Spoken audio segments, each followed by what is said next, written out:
Hello guys, prepare tayo ng mga ingredients: pork, tofu, long onion, sugar, dashi, mirin, soy sauce.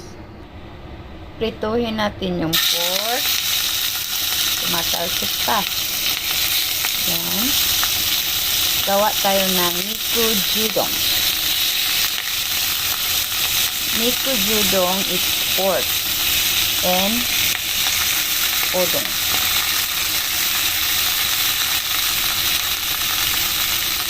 And then, lagyan natin ng konting salt. Tansya-tansya lang, tayo ng soy sauce. Pangpalasa yan ng tuyo. Yung magluto ka na tuyo. Yan. Mga 5 spoon na malalaki. And then, lagay tayo ng mirin. Mirin, tansya-tansya lang din kasi pagdadami, aalat.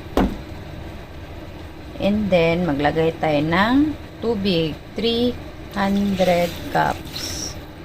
Ay, 300. 1/2 cup. 1 cup and 1/2. Maglagay tayo ng dashi, fish powder. Lagay natin ang fish powder, dashi, kung tawagin dito.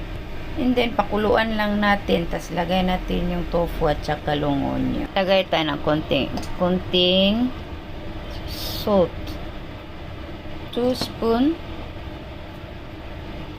Tapos, lagay natin yung tofu. Lagay natin yung tofu. Tapos, lagay natin yung long onion. Mamaya, maglagay tayo ng udong.